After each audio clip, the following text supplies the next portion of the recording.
Guys आज हम यहाँ पढ़ने वाले हैं 31 मई 2016 का शिफ्ट फर्स्ट का क्वेश्चन पेपर। सो उसका पहला क्वेश्चन है, the arithmetic logic unit in a CPU response to. एक सीपीयू में अरिथमेटिक लॉजिक यूनिट खालिस्तान रिस्पॉन्ड करती है। पहला है commands from the primary memory से मिले हुए कमांड्स को। दूसरा है commands from the control section से मिले हुए कमांड को। तीसरा कमांड्स फ्रॉम एक्सटर्नल मेमोरी से मिले हुए कमांड्स को, या फिर कमांड्स फ्रॉम कैसे कैसे से मिले हुए कमांड्स को। सो गाइस एआरयू होता है, ये कंट्रोल सेक्शन होता है जो कंट्रोल सेक्शन से मिले हुए कमांड्स को फॉलो करता है। तो इसका आंसर होगा दूसरे नंबर का। नेक्स्ट है एएलयू सीयू मतलब control unit and registers are component of. ALU control unit और रजिस्टर्स किसकी कंपोनेंट है? पहला सेंट्रल प्रोसेसिंग यूनिट के, दूसरा हार्ड डिस्क के, तीसरा मेमोरी के, या चौथा रोम के। सो एएलयू सीयू और रजिस्टर्स ये सारी चीजें कंपोनेंट्स है जो ये होते हैं सीपीयू के अंदर, मतलब सेंट्रल प्रोसेसिंग यूनिट। इसका आंसर होगा फर्स्ट। नेक्स्ट है a set of instructions that guide the computer to undertake a specific task is referred to। विशिष्ट कार्यों को संचालित करने के लिए कंप्यूटर को निर्देशित निर्देशित करने वाले निर्देशों का सेट कहलाता है। तो सेट ऑफ इंस्ट्रक्शन ये कहलाता है प्रोग्राम। सो इसका आंसर होगा दूसरे नंबर का। नेक्स्ट है the monitor and CPU in a computer are connected using. एक कंप्यूटर में मॉनिटर और सीपीयू किसके द्वारा कनेक्ट होते हैं? पहला है अलिंकी के द्वारा, दूसरा पीसीआई बस के द्वारा, तीसरा एससीएसआई बस के द्वारा, और चौथा है रैम बस के द्वारा। तो गाइस बस क्या होती है हम बाद में किसी और वीडियो में पढ़ेंगे। यहाँ डायरेक्टली इसका आंसर पढ़ते हैं, मॉनिटर और सीपीयू एक कंप्यूटर में एससीएसआई बस के द्वारा कनेक्टेड रहते हैं। राइट। नेक्स्ट क्वेश्चन है, blank help user communicate with the computer. Computer के साथ संचार करने में खालिस्तान उपयोगकर्ताओं की मदद करता है। पहला आउटपुट डिवाइस, सिर्फ आउटपुट डिवाइस, दूसरा केवल इनपुट डिवाइस, तीसरा इनपुट और आउटपुट दोनों डिवाइस, और चौथा माइक्रोवेव। तो गाइज अगर हम मतलब जो ये एक यूजर होता है, यूजर और कंप्यूटर इन दोनों के बीच कम्युनिकेशन का माध्यम होते हैं इनपुट और आउटपुट डिवाइस, जिसके वजह से यूजर अच्छे से कम्युनिकेट कर पाता है कंप्यूटर से। तो इसका आंसर होगा तीसरे नंबर का। नेक्स्ट है, you are planning to organise an academic test, which of the following are you most likely to use. यदि आप एक एकेडमिक टेस्ट लेने की योजना बना रहे हैं तो आपके द्वारा निम्नलिखित में से किसका उपयोग किया जाने की संभावना सर्वाधिक है? पहला है एमआईसीआर, दूसरा ओएमआर, तीसरा पीडीएफ, और चौथा है आईसीआर। इसमें इसका आंसर होगा दूसरे नंबर का ओएमआर। आपने देखा होगा पहले कब जो एग्जाम्स होते थे उसमें एक ओएमआर सीट आती थी जिसमें सर्कल्स को फिल करना होता था। तो वो ओएमआर सीट जिस हार्डवेयर के द्वारा चेक होती है वो ओएमआर कहलाती है। तो इसका आंसर होगा दूसरे नंबर का। नेक्स्ट है, a light pen is a blank. एक लाइट पेन ब्लैंक है, तो क्या है लाइट पेन क्या है? पहला इनपुट डिवाइस, दूसरा आउटपुट डिवाइस, तीसरा इनपुट और आउटपुट डिवाइस, और चौथा है टिन फिल्म ट्रांसफर। तो एक लाइट पेन एक इनपुट डिवाइस होता है जिसके द्वारा कमांड दी जाती है। राइट। या इसे पॉइंटिंग डिवाइस भी बोला जा सकता है। नेक्स्ट है, MP3 is a blank. MP3 क्या है? पहला प्रोग्राम, दूसरा एंटीवायरस, तीसरा साउंड फॉर्मेट, और चौथा डेटा। सो MP3 हम कई बार म्यूजिक में सुनते हैं, MP3 म्यूजिक या कुछ भी। सो MP3 है एक साउंड का फॉर्मेट है। सो इसका आंसर होगा तीसरे नंबर का। नेक्स्ट है, एक्सपेंड कोबोल। कोबोल एक लैंग्वेज है। अब इसमें पूछा गया है कि कोबोल का फुल फॉर्म क्या है। पहला है कॉमन बिजनेस ऑपरेटिंग लैंग्वेज, दूसरा कॉमन बिजनेस ओरिएंटेड लॉजिक, तीसरा है कॉमन बिजनेस ऑपरेशंस लॉजिक, और चौथा है कॉमन बिजनेस ओरिएंटेड लैंग्वेज। तो इस कोबोल का फुल फॉर्म होता है common business oriented language. Next है, find the odd one out. इनमें से हमें एक का विषम को ढूंढना है। पहला है एंड्रॉयड, दूसरा ब्लैकबेरी ओएस, तीसरा है सिम्बियन, और चौथा है MS DOS. So guys Android, BlackBerry OS और सिम्बियन ये मोबाइल के ऑपरेटिंग सिस्टम है, जबकि एमएस डॉस है ये एक कंप्यूटर का ऑपरेटिंग सिस्टम है। सो इसका आंसर होगा चौथे नंबर का। नेक्स्ट है, if you are using pacemaker you are using the following operating system. यदि आप पेसमेकर का यूज कर रहे हैं तो आप कौन से ऑपरेटिंग सिस्टम पर काम कर रहे हैं? पहला है एम एस डॉस, दूसरा है विंडोज, तीसरा यूनिक्स, और चौथा है जावा। इस जावा तो एक लैंग्वेज है, ये तो नहीं हो सकता है, पर एम एस डॉस और यूनिक्स ये है कैरेक्टर यूजर इंटरफेस, और विंडोज है ग्राफिकल यूजर इंटरफेस। अब पेजमेकर है, पेजमेकर का काम होता है प्रिंटिंग प्रेस वगैरह में कंपोजिशन का काम। सो इसका काम पेजमेकर है। यदि हम यूज कर रहे हैं तो इसका मतलब हम विंडोज ऑपरेटिंग सिस्टम को यूज कर रहे हैं। सो इसका आंसर होगा दूसरे नंबर का। नेक्स्ट है which one of the following is not a DOS internal command. इनमें से कौन सी डॉस की इंटरनल कमांड नहीं है? सो CLS, कॉपी, डेल और edit.com। तो यहाँ पर डॉस की इंटरनल कमांड edit.com नहीं है। अब डॉस में कौन कौन सी कमांड्स होती है, क्या क्या होता है, वो हम किसी और वीडियो में MS डॉस पर जो डेडिकेटेड वीडियो रहेगी उसमें पढ़ेंगे। सो यहाँ पर अभी हम डायरेक्टली आंसर पढ़ रहे हैं। इसका आंसर होगा चौथे नंबर का edit.com, राइट। नेक्स्ट क्वेश्चन है if you are using to if you are going to print a document in MS Office, you will use the blank menu। यदि आप MS Office में एक दस्तावेज प्रिंट करने जा रहे हैं तो आप किस मेन्यू का उपयोग करेंगे? तो यदि हमें प्रिंट ऑप्शन का यूज करना हो MS Office में, तो हम इनमें से किस मेन्यू का यूज करेंगे? फाइल में, फॉर्म का, स्मार्ट मेन्यू का, या फिर इंसर्ट मेन्यू का? तो जब भी हमें प्रिंट कमांड देनी हो तो हम MS ऑफिस में ऊपर बने हुए ऑफिस बटन में जाकर, या फिर फाइल बटन, ऑफिस या फाइल बटन एक ही है, तो फाइल बटन में जाकर हम प्रिंट कमांड दे सकते हैं। तो यहाँ आंसर होगा पहले नंबर का। नेक्स्ट है find the odd one out. इनमें से हमें विषम देखना है। Dot zip, dot ARC, dot AR और डॉट BAK।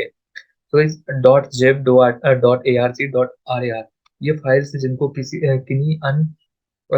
किसी दूसरे डॉक्यूमेंट्स को कंपोजिट करके, मतलब कहना चाहिए कि इकट्ठा करके इनके अंदर रखा जाता है, जबकि dot BAK file backup files का कलेक्शन होता है, डॉट BAK। सो इसका आंसर होगा चौथे नंबर का डॉट BAK। ये उन तीनों से डिफरेंट है। नेक्स्ट क्वेश्चन है which of the following is not an extension of the source code file. तो सोर्स कोड फाइल का एक्सटेंशन कौन सा नहीं है? Dot C, dot P, dot A या डॉट एसओ? सो यहाँ पर हम डायरेक्टली आंसर पढ़ रहे हैं, क्योंकि सोर्स कोड फाइल जो होती है उनका एक्सटेंशन हम बाद में पढ़ेंगे, किसी और वीडियो में आपको मिल जाएगा। और इसके जो एक्सटेंशन होते हैं उसको आप इंस्टाग्राम हैंडल पर भी पढ़ सकते हैं, तो वहां से जरूर कनेक्टेड रहिएगा। तो इसका आंसर है चौथे नंबर का डॉट एसओ, राइट।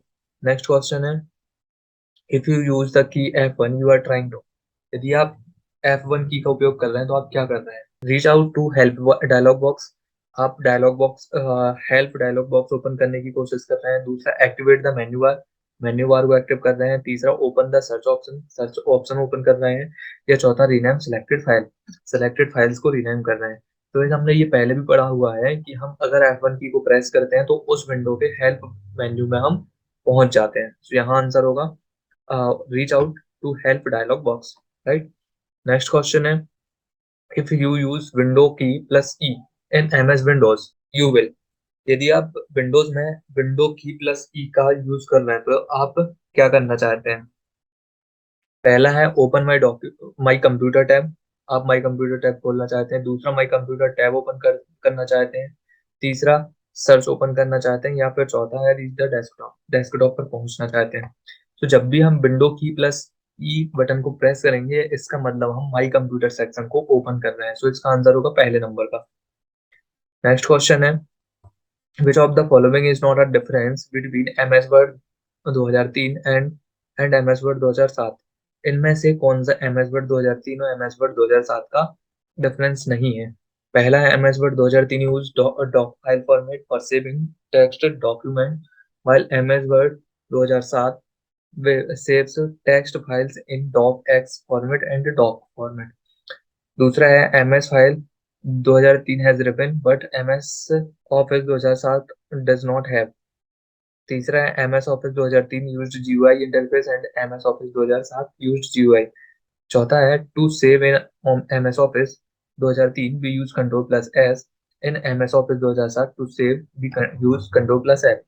सो गाइस इसका चौथे नंबर का जो ऑप्शन है ये डिफरेंस नहीं है कि MS ऑफिस 2003 में हम सेव करने के लिए कंट्रोल प्लस एस का, और 2007 में सेव करने के लिए फाइल को हम कंट्रोल प्लस एफ का यूज करते हैं। तो इसका आंसर होगा चौथे नंबर का।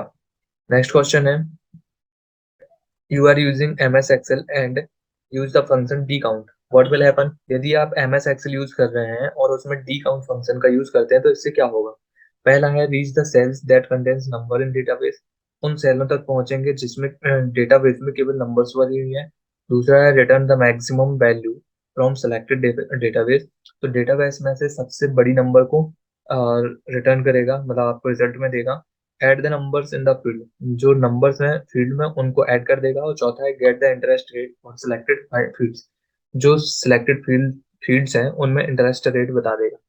सो जब भी हम एमएस एक्सेल में डी काउंट फंक्शन का यूज करेंगे तो इसका मतलब है कि हमें डेटाबेस में से जिन जिन सेल्स में नंबर्स भरी हुई हैं उनकी काउंटिंग होके हमें रिस्पॉन्ड करेगा। राइट, सो इसका आंसर होगा पहले नंबर का, counts the cells that contains numbers in database.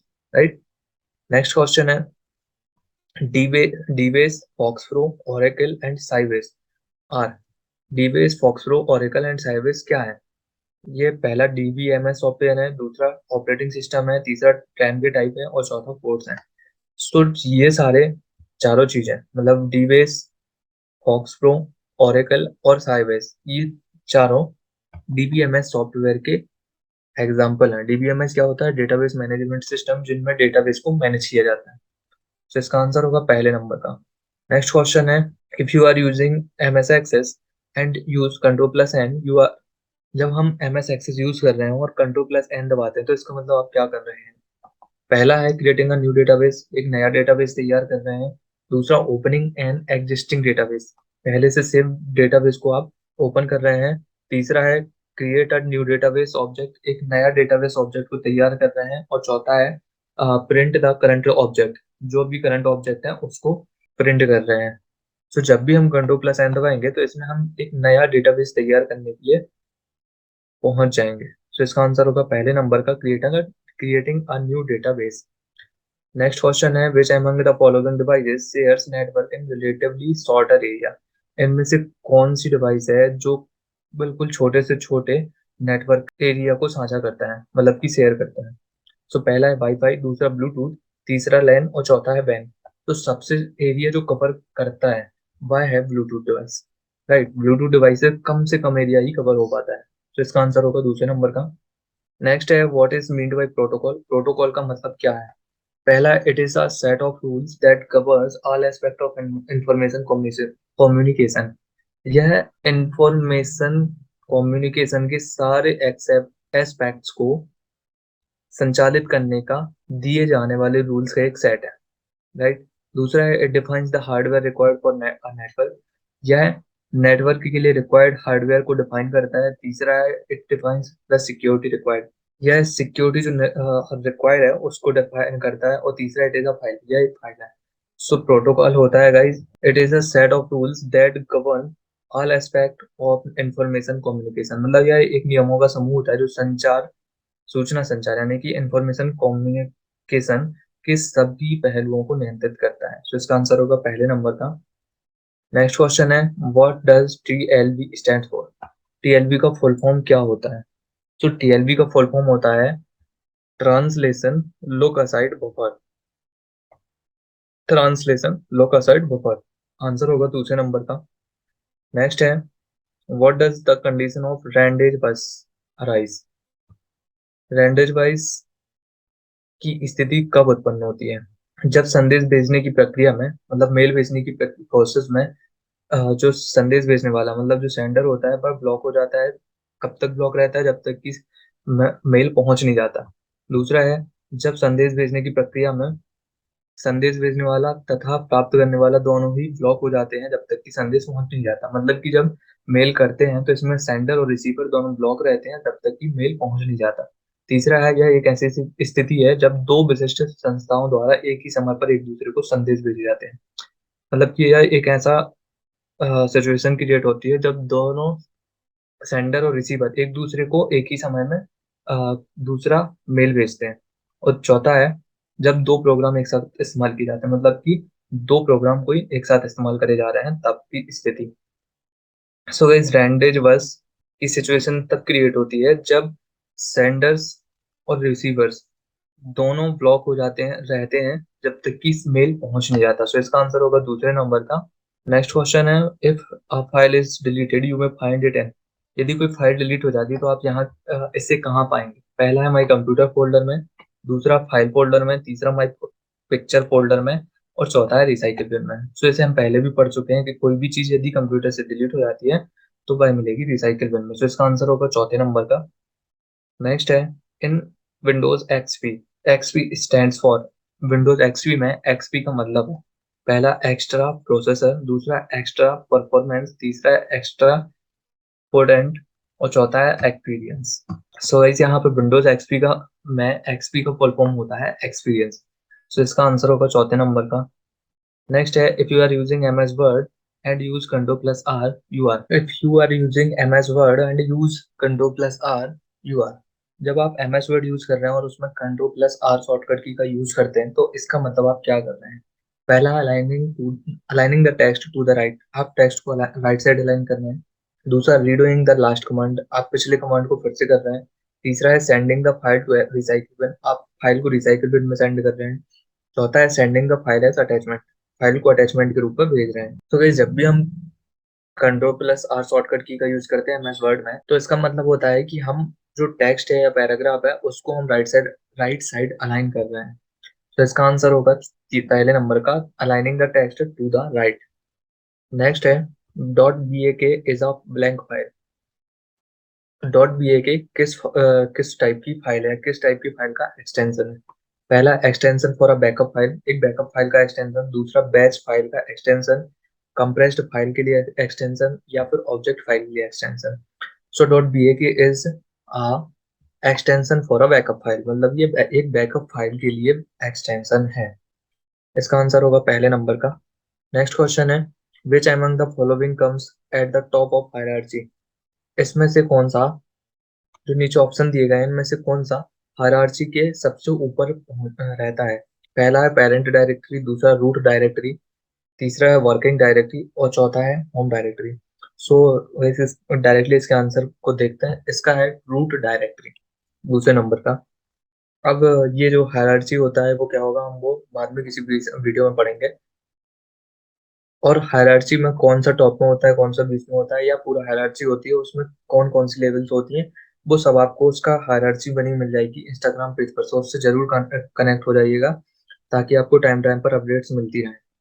Next question है if you are using MS windows and click window plus R what is expected to happen. जब आप MS window use कर रहे हो और विंडो प्लस आर बटन को दबाएंगे तो इनमें से क्या होगा। नीचे जो ऑप्शन दिए गए हैं उन चारों ऑप्शन में से कौन सी कमांड कंप्यूटर को मिलेगी।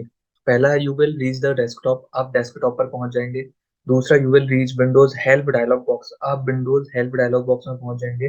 तीसरा you will open the run dialog box, आप रन डायलॉग बॉक्स को ओपन करेंगे।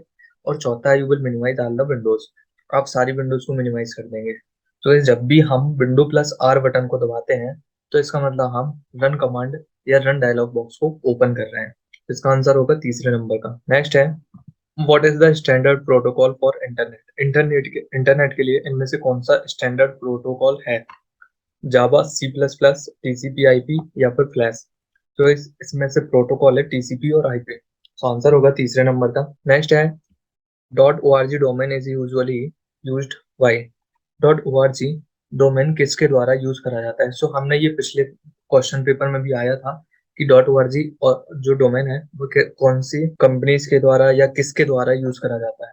पहला है गवर्नमेंट एजेंसीज के द्वारा, दूसरा इंडियन ऑर्गेनाइजेशंस के द्वारा, तीसरा ऑर्गेनाइजेशंस के द्वारा, या फिर चौथा कॉमर्शियल बिजनेस के द्वारा। तो भाई जब भी dot O R G domain name है ये करा जाता है ऑर्गेनाइजेशंस के द्वारा, जो जो नॉन प्रॉफिट ऑर्गेनाइजेशंस होती हैं उनके द्वारा इस डोमेन का यूज करा जाता है। तो इसका आंसर होगा तीसरे नंबर का। नेक्स्ट है in M S XL charts are. M S XL में चार्ट क्या है। पहला ग्राफिकल रिप्रेजेंटेशन ऑफ इंफॉर्मेशन, मतलब इंफॉर्मेशन का ग्राफिकल रिप्रेजेंटेशन।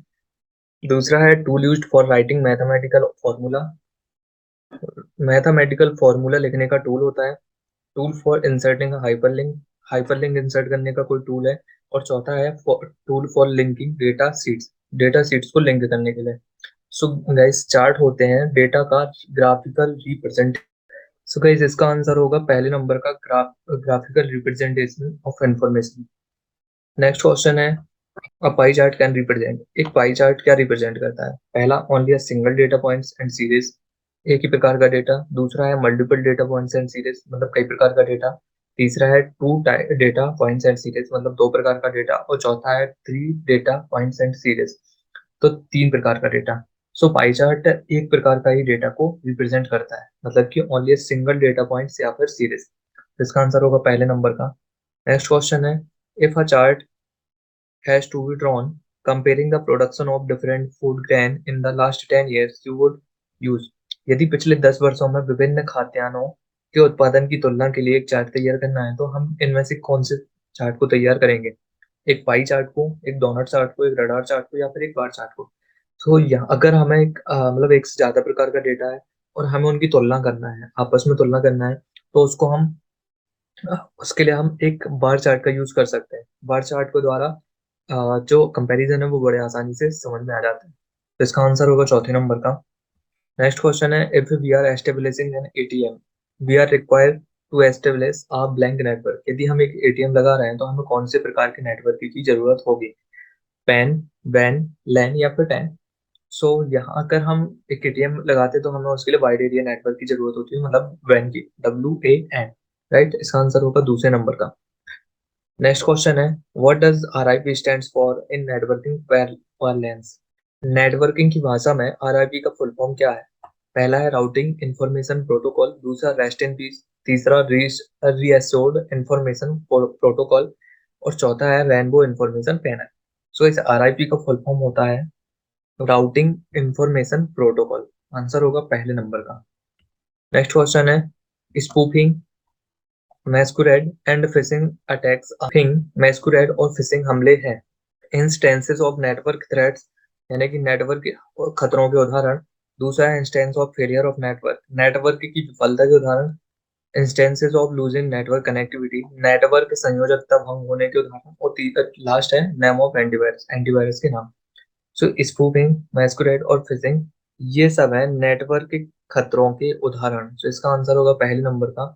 इसमें सुना भी होगा, जब भी हैकिंग वगैरह होती है तो उसमें फिशिंग मेथड से किसी ने आपका सिस्टम हैक किया या आपका डिवाइस हैक किया, ये सारे, तो ये एक नेटवर्किंग के खतरे हैं, मतलब नेटवर्क पे जो डेंजर्स होते हैं वो उनके एग्जाम्पल्स हैं कि कौन कौन किस किस टाइप से नेटवर्क को हैक करा जा सकता है।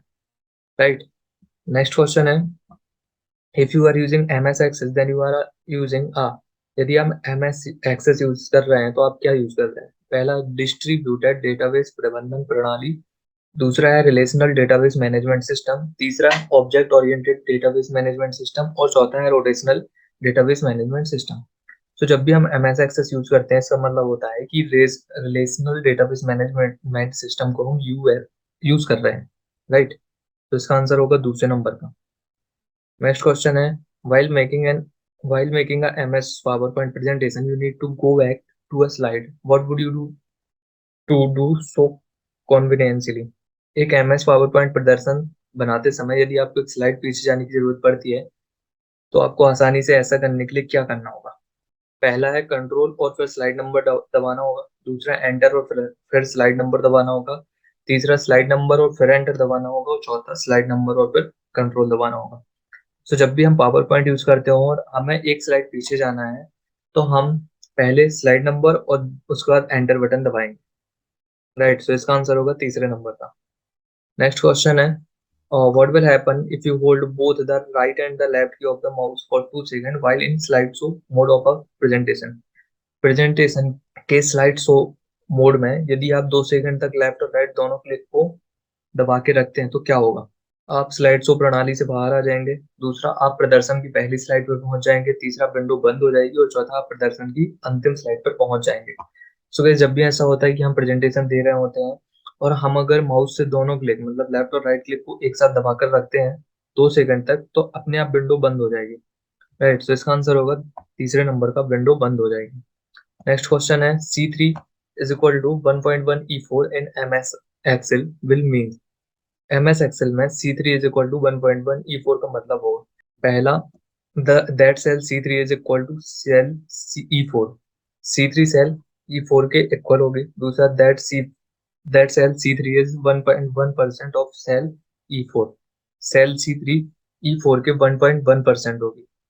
Value of cell C3 is 10% more than cell E4, C3 की वैल्यू E4 की वैल्यू से 10% ज्यादा होगी, और value of cell E4 is 10% less than cell E3, E4 की वैल्यू C3 की वैल्यू से 10% कम होगी। तो गाइस, ऐसी स्थिति में हम इसको सॉल्व करने की अपेक्षा डायरेक्ट इसके आंसर पे जाते हैं, क्योंकि जब भी MS एक्सेल के हम फंक्शंस पढ़ेंगे तभी आपको इस टाइप के क्वेश्चन समझ में आएंगे। सो इसका आंसर है that value of cell C3, मतलब C3 की वैल्यू इज मोर देन 10% ज्यादा होगी E4 से, राइट। सो इसका आंसर होगा तीसरे नंबर का। नेक्स्ट है the ABS ABS function in excel help in. Excel में एप्स फंक्शन या एब्सोल्यूट फंक्शन क्या काम करता है? पहला absolute function, sorry, absolute sum of a series of cell, तथ्य की एक सीरीज का कुल योग ज्ञात करने में। दूसरा, gives the absolute value of a number, एक संख्या का निरपेक्ष मान देती है। Provide the maximum value in the list, सूची में अधिकतम मान प्रदर्शित करती है। और arrange a series in ascending order, एक सीरीज को आरोही क्रम में व्यवस्थित करता है। तो जब भी हम एब्सोल्यूट फंक्शन का यूज करते हैं तो इसका मतलब है यह फंक्शन हमें एब्सोल्यूट वैल्यू देगी उस नंबर का जिस नंबर में हमने ये फॉर्मूला या फंक्शन लगाया हुआ है। सो आंसर होगा दूसरे नंबर का, gives the absolute value of a number, right. Next question है, if in MS Word you use F4 key, what is expected to happen? यदि हम एमएस वर्ड में F4 की का प्रयोग करते हैं तो उससे क्या होगा? पहला, टेक्स्ट या ग्राफिक को मूव करने के लिए। दूसरा, अंतिम क्रिया को दोहराने के लिए। तीसरा, चयन का विस्तार करने के लिए। और चौथा है गो टू कमांड का चयन करने के लिए। तो जब भी हम F4 की का यूज करते हैं एमएस वर्ड में, उसका मतलब होता है कि हम अंतिम क्रिया को दोहरा रहे हैं, मतलब हम रीडू कर रहे हैं, राइट। सो आंसर होगा दूसरे नंबर का। नेक्स्ट क्वेश्चन है, the default extension of MS word file is. MS word file का डिफॉल्ट एक्सटेंशन क्या होता है? Dot TXT, dot text, dot PDF, dot doc और आईएनटी। सो डॉक्यूमेंट फाइल या फिर एमएस वर्ड का एक्सटेंशन होता है डॉट डॉक, डॉट डीओसी। सो आंसर होगा तीसरे नंबर का। नेक्स्ट क्वेश्चन है, how is 64 bit Windows operating system better than 32 bit operating system? सो जो 64 बिट ऑपरेटिंग सिस्टम है 32 बिट ऑपरेटिंग सिस्टम की तुलना में किस प्रकार से बेहतर है? पहला, अधिक मेमोरी का समर्थन करता है। दूसरा, अधिक आउटपुट डिवाइसों का समर्थन करता है। तीसरा, अपेक्षाकृत कम लॉकअप होता है। और चौथा, गर्म नहीं होता है। सो 64 ऑपरेटिंग सिस्टम होता है ना जो, वो 32 बिट ऑपरेटिंग सिस्टम की तुलना में अधिक मेमोरी का सपोर्ट करता है, अधिक मेमोरी को सपोर्ट करता है। सो इसका आंसर होगा पहले नंबर का, अधिक मेमोरी का समर्थन करता है। मतलब कि 64 बिट ऑपरेटिंग सिस्टम है वो ज्यादा मेमोरी को सपोर्ट करेगा 32 बिट विंडोज ऑपरेटिंग सिस्टम की अपेक्षा, राइट। नेक्स्ट क्वेश्चन है, find the odd one out from prompt erase del या फिर फाइंड डॉट exe। हमें इनमें से कोई एक विषम ढूंढना है प्रॉम्प्ट इरेज डेल और फाइंड डॉट exe से। सो प्रॉम्प्ट इरेज और डेल ये सारे डॉस के कमांड्स है, फाइंड डॉट exe कोई कमांड नहीं है। सो आंसर होगा चौथे नंबर का, find dot exe। Next question है, out of the following which is the primary job of the operating system? नीचे जो ऑप्शन दिए गए हैं इनमें से ऑपरेटिंग सिस्टम का प्राइमरी जॉब क्या होगा? पहला, कमांड रिसोर्सेज। दूसरा, मैनेज रिसोर्सेज। तीसरा है मैप यूटिलिटीज। और चौथा है मैप यूजर्स। सो इस ऑपरेटिंग सिस्टम का काम होता है रिसोर्सेज को मैनेज करना, राइट। सो आंसर होगा इसका दूसरे नंबर का, मैनेज रिसोर्सेज। नेक्स्ट क्वेश्चन है, which among the following will ideally have the fastest speed, वैन, मैन, पैन या लैन? इनमें से कौन सी नेटवर्क की स्पीड सबसे तेज होती है? पैन की, मैन की, वैन की या फिर लैन की? तो इस लैन यानी कि लोकल एरिया नेटवर्क की स्पीड सबसे ज्यादा होती है। तो आंसर होगा चौथे नंबर का, लैन। नेक्स्ट क्वेश्चन है, TV remotes, garage doors, wireless computer speakers are all operates using. TV remote, garage के दरवाजे, वायरलेस कंप्यूटर स्पीकर, ये सभी किसके द्वारा संचालित होते हैं? पहला, इंफ्रारेड वेव्स के द्वारा। दूसरा, रेडियो वेव्स के द्वारा। तीसरा, माइक्रोवेव्स। और चौथा, साउंड वेव्स। तो गाइस, टीवी रिमोट, गैराज के दरवाजे, वायरलेस कंप्यूटर स्पीकर है, ये सारी चीजें इंफ्रारेड वेव्स के द्वारा रन करती हैं, राइट, या ऑपरेट करती हैं। सो इसका आंसर होगा पहले नंबर का। नेक्स्ट और लास्ट क्वेश्चन है, which of the following is not a modifier की? इनमें से कौन सी की मॉडिफायर की नहीं है?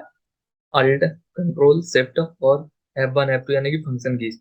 तो ये हमने पहले पढ़ा हुआ है कि मॉडिफायर कीज का मतलब होता है जो किसी दूसरे की के साथ में ही काम करेंगे। सो अल्ट, कंट्रोल और शिफ्ट ये किसी दूसरे की के कॉम्बिनेशन के साथ ही काम करेंगे, लेकिन जो फंक्शन कीज होती है वो नॉर्मली ही काम करती है, उन्हें किसी दूसरे की जरूरत नहीं पड़ती। सो आंसर होगा इसका चौथे नंबर का, F1 F2 और डैश डैश डैश, मतलब कि जो फंक्शन कीज है वो सारी मॉडिफायर कीज नहीं है, राइट। सो गाइस, यहाँ पर हमारे 31 मई 2016 के शिफ्ट वन के सारे 52 क्वेश्चन सॉल्व हो गए हैं। सो यदि आपको एक बार में समझ में ना आए हो, आप वीडियो को रिपीट कर सकते हैं। इसके अलावा आपको कोई भी क्वेरीज होती हैं वो आप कमेंट सेक्शन में में बता सकते हैं, पूछ सकते हैं। इसके अलावा आप सोशल मीडिया हैंडल्स पे कनेक्ट हो जाइए, ताकि उस पर आपको काफी सारे अपडेट्स मिलते रहेंगे। राइट, सो मिलते हैं नेक्स्ट क्वेश्चन पेपर में।